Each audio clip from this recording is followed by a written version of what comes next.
يا صحراء فرحي يا أرض بلادي أرضك صبحت حرة مرادنا نسمي كمل بالمسيرة الخضراء مرادنا نسمي كمل بالمسيرة الخضراء الله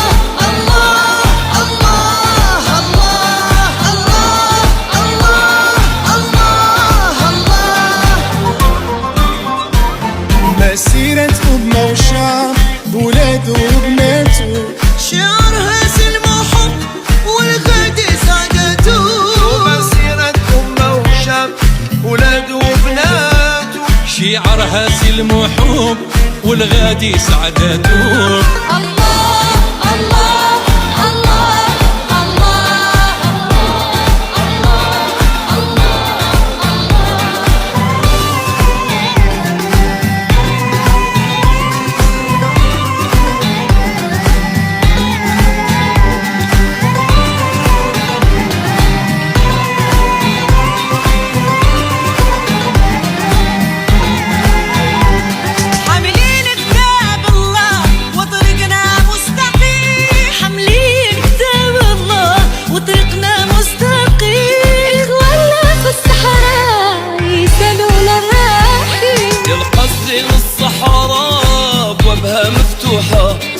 مسيرتنا الخضراء نتيجة مربوحة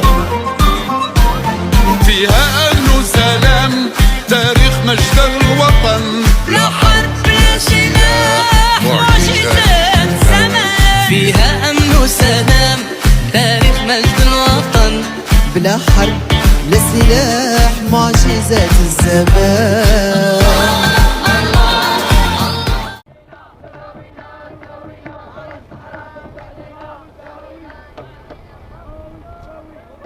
Maroc, la marche verte. Verte parce que le vert est la couleur de l'étoile sur le drapeau rouge marocain. C'était la couleur préférée du prophète Mahomet. Et parce que cette marche est aussi une marche sainte. Du moins, c'est ce qu'on leur a dit aux Marocains quand on leur a demandé d'aller récupérer les arpents de sable colonisés par l'Espagne, le Sahara occidental, au cours d'une marche sans précédent dans l'histoire moderne.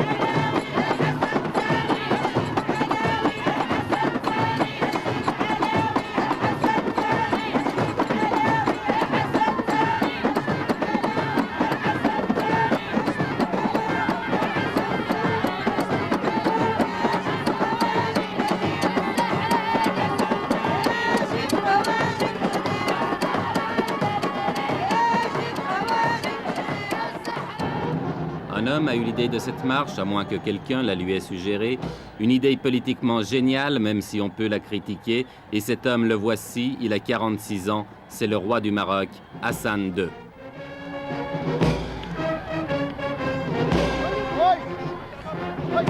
Avec la marche verte, Hassan II espère gagner sur tous les plans, faire oublier les problèmes intérieurs, se réconcilier avec son opposition, même de gauche, et surtout ressouder le peuple marocain dans un immense élan de nationalisme. On dit qu'il joue sa couronne dans cette opération et c'est vrai qu'elle n'est pas sans risque. La tension dans cette région du Maghreb est montée dangereusement et justement, le secrétaire général des Nations Unies, M. Kurt Waldheim, était venu ce jour-là pour en discuter avec le roi.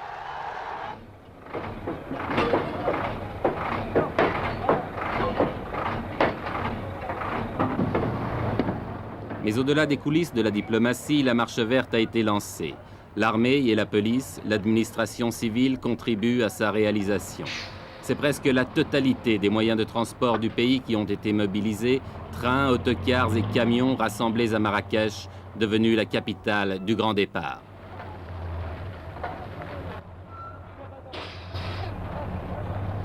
Pourtant, on ne peut s'empêcher de penser que c'est aussi la marche des gueux.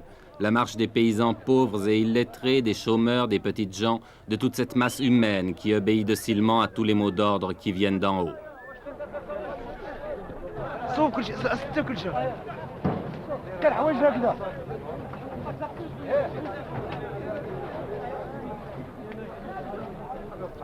Le roi avait demandé 350 000 volontaires. Ils ont été presque le double à s'inscrire. Pour beaucoup, c'était l'occasion de faire pour la première fois de leur vie un grand voyage ou de voir la mer, bref, presque des vacances offertes et organisées par Sa Majesté.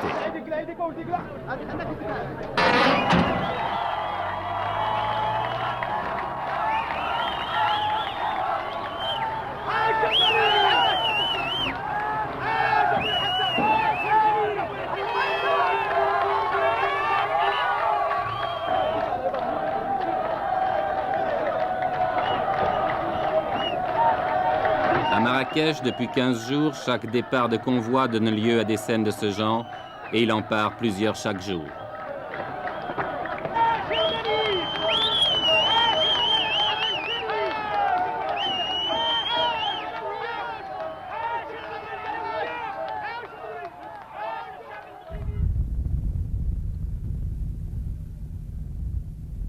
Ils sont partis de toutes les régions du pays, de toutes les provinces. Ceux qui venaient du nord ont parcouru plus de 2000 km, entassés par paquets de 50 sur chaque camion.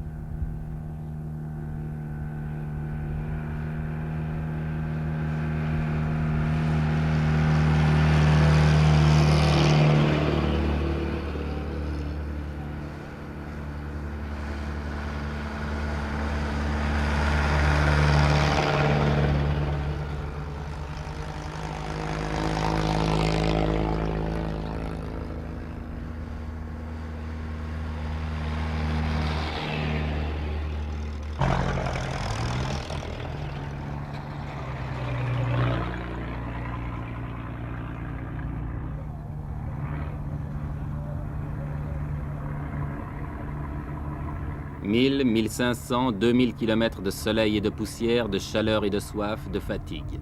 Mais tout a été prévu, sans doute depuis plusieurs mois, malgré le caractère spontané que le Maroc a voulu donner à cette manifestation. Ambulance, ravitaillement, essence, eau. En principe, les participants à la marche ne manqueront de rien. Une question, mais qui restera peut-être toujours sans réponse, quel sera le coût définitif de cette épopée ? Avant le désert, un camp de transit a été installé à Agadir qui peut accueillir 30 000 personnes.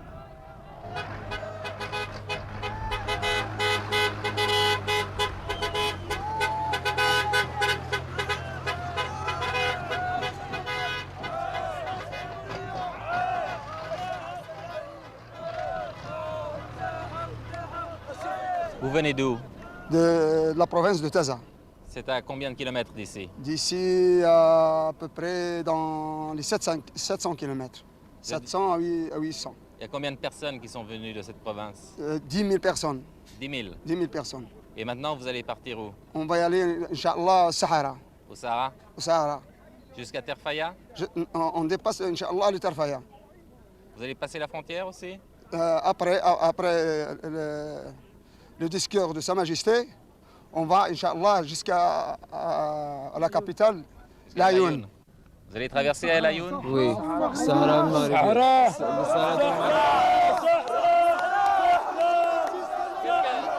Qu'est-ce que ça signifie? Qu'est-ce que ça signifie le Sahara pour vous? C'est notre terre et notre pays. Nous traversons non pas l'Ayoun seulement, mais toutes les villes et tous les villages occupés par les Espagnols. On veut notre terre, on veut toujours notre terre. On veut notre terre jusqu'à la mort. Notre terre, c'est toute notre vie. C'est notre terre, ça y est. Vive le roi Hassan II! Vive le roi Hassan II! Vive le roi Hassan II! Vive le roi Hassan II! Vive le roi! Vive le roi Hassan II! Vive le roi Hassan II!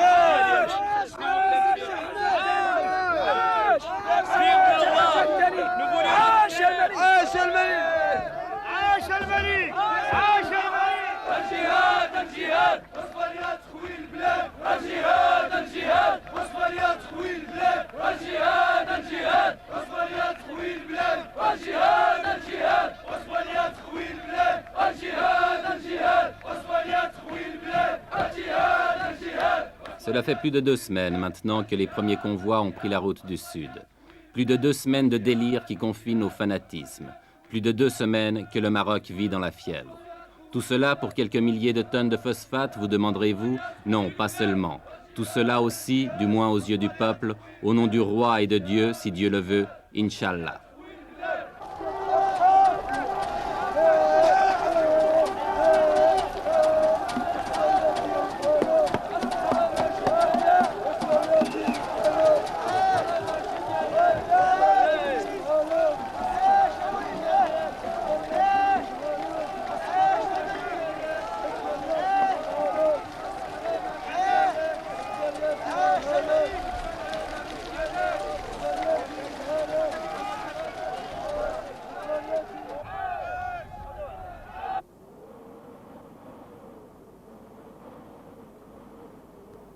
« 350 000 personnes lancées dans le désert affrontant les vents de sable, reconnaissons que cela ne s'était jamais vu.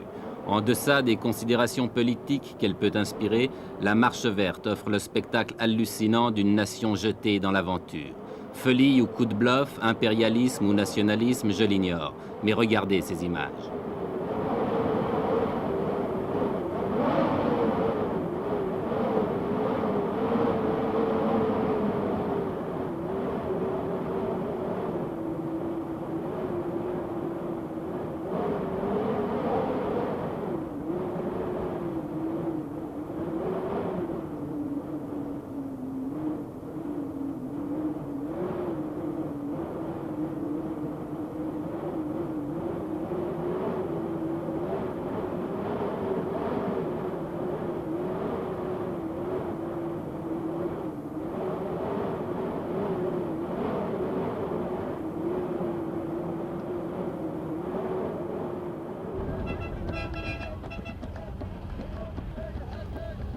« 350 000 personnes dans le désert, cela signifie 10 000, oui, vous avez bien compris, 10 000 camions.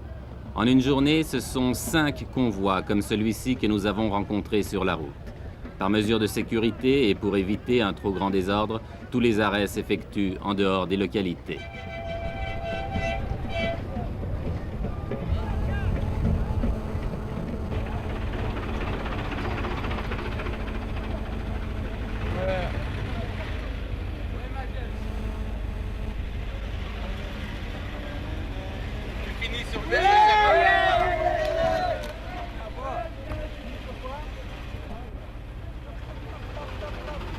Chaque fois que nous dépassons un convoi, nous retrouvons la même atmosphère, une atmosphère de frénésie.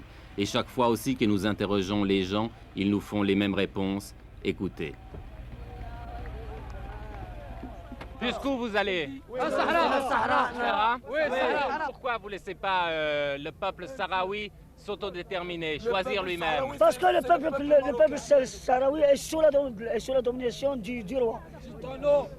Eh ben, comme vous dites, c'est... Sahara, c'est à nous. Non. Pour être juste, les Sahara nous ont... Et les Sahraouis, ce sont des Marocains pour vous? Oui, c'est ça.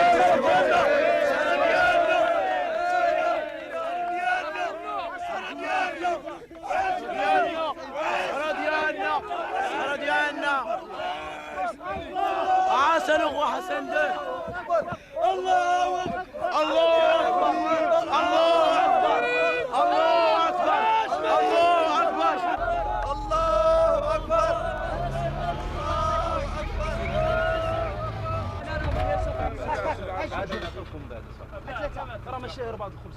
Tout le long du voyage, les vivres sont assurés. On distribue les miches de pain à la lancée, mais en proportion calculée, un pain pour 4 hommes. Le convoi se ravitaille donc, puis reprend la route.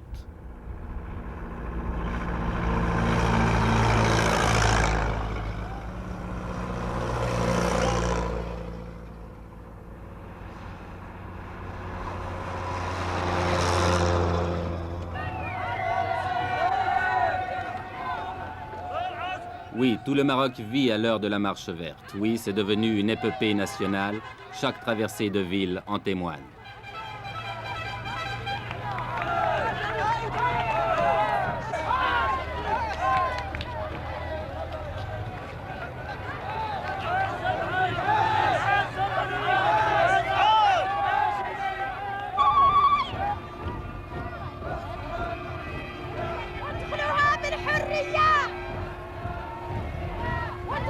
بالحرية يا الصحراء مغربية بالحرية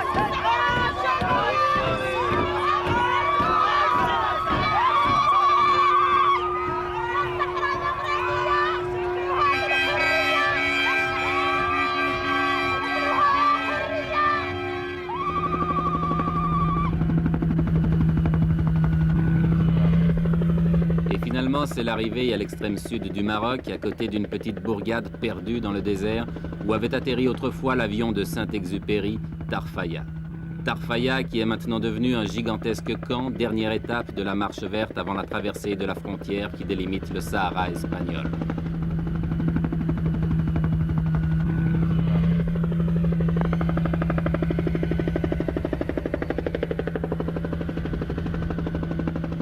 Dans ces alignements de tentes et de camions, on s'est installé province par province.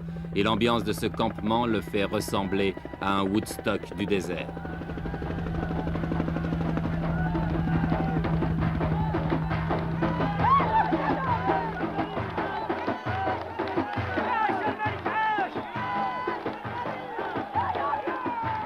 Car c'est tous les jours la fête, organisée ou pas. Ici, c'est la fête parce que le Khaïd, le maire de Tarfaya, est venu rendre visite à ses innombrables voisins. Lui qui vivait seul ou presque dans son bled oublié au fond des sables, que doit-il penser de ce fantastique rassemblement ?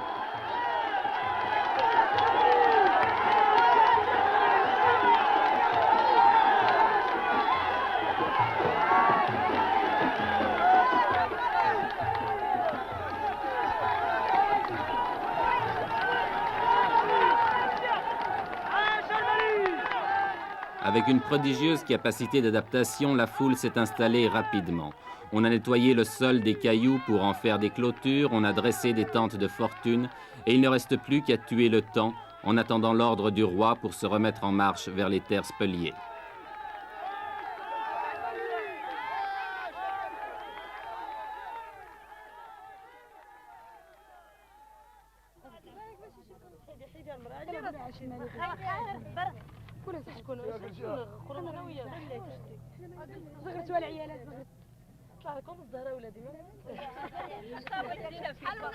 Les vivres sont distribués par les organisateurs, mais comme on n'est jamais si bien servi que par soi-même, on s'est mis à faire la cuisine, à frire les beignets, à faire bouillir le thé de menthe ou même à cuire le pain.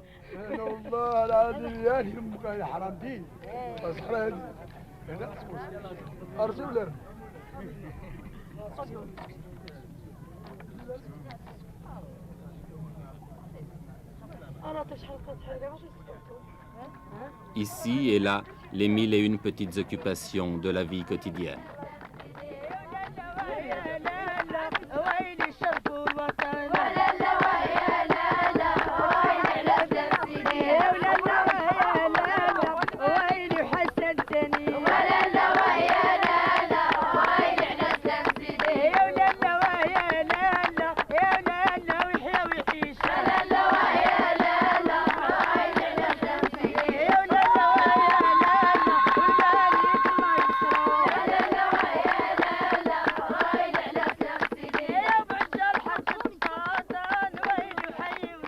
On danse, tandis qu'à quelques kilomètres de là, on se prépare peut-être à la guerre. L'Espagne, depuis le week-end dernier, a tout à coup durci sa position et ne semble plus du tout disposée à laisser pénétrer la marche verte sur son territoire. Que va-t-il se passer? Mais qui se pose ici ce genre de questions?